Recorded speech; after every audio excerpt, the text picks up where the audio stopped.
ভারতের কংগ্রেস নেতা শশী থারুর ভারতীয় সমাজের সামগ্রিক দৃষ্টিভঙ্গি পরিবর্তনের আহ্বান জানিয়েছেন। তিনি বলেছেন, ভারতের পুরুষদের মধ্যে নিশ্চয়ই কিছু না কিছু সমস্যা আছে। এসব যদি নির্মূল করা না যায় কিংবা নিয়ন্ত্রণের আশা না থাকে, তবে নারীর প্রতি সহিংসতা ভয়াবহ রূপ নেবে।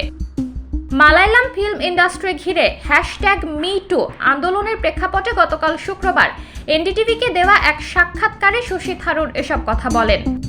সম্প্রতি কেরালার মালায়ালাম ফিল্ম ইন্ডাস্ট্রি ঘিরে #MeToo আন্দোলন নিয়ে বেশ তোলপাড় চলছে। সিনেমার শুটিং সেটে অভিনেতা, পরিচালক কিংবা প্রযোজকের হাতে বিভিন্ন সময়ে যৌন হেনস্থার শিকার হওয়া অভিনেত্রীরা ফাঁস করে দিচ্ছেন সেসব বিব্রতকর ঘটনা। এখনো পর্যন্ত 17 জন অভিনেত্রী #MeToo আন্দোলনে সমর্থন জানিয়ে তাদের সঙ্গে ঘটা যৌন হেনস্থার ঘটনা প্রকাশ করেছেন।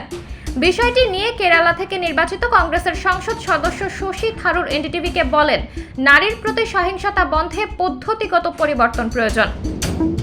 MeToo আন্দোলনে সমর্থন জানিয়ে জনপ্রিয় এই নেতা বলেন, 2012 সালের নির্ভয়া ট্র্যাজেডি এবং 2024 সালের সাম্প্রতিক আরজিকর হাসপাতালের ধর্ষণ এবং হত্যার মতো আলোচিত মামলা থাকার পরও এই সমস্যাগুলো মোকাবেলায় যথেষ্ট অগ্রগতি নেই। 12 বছরেও কিছুই পরিবর্তন হয়নি।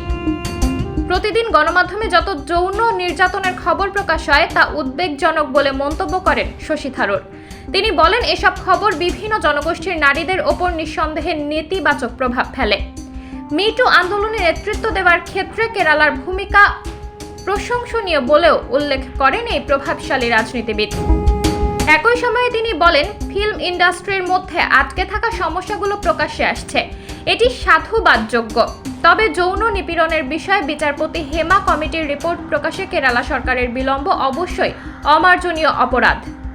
এর আগে মালায়ালাম ফিল্ম ইন্ডাস্ট্রির যৌন কেলেঙ্কারি নিয়ে হেমা কমিটির রিপোর্ট প্রকাশ্যে আসার পরই একের পর এক অভিযোগ উঠতে শুরু করেছে। এ অবস্থায় ভেঙে দেওয়া হয়েছে association of Malayalam movie artist নামের প্রভাবশালী সংগঠনটি। সাবরিনা জলিল, সবার কথা।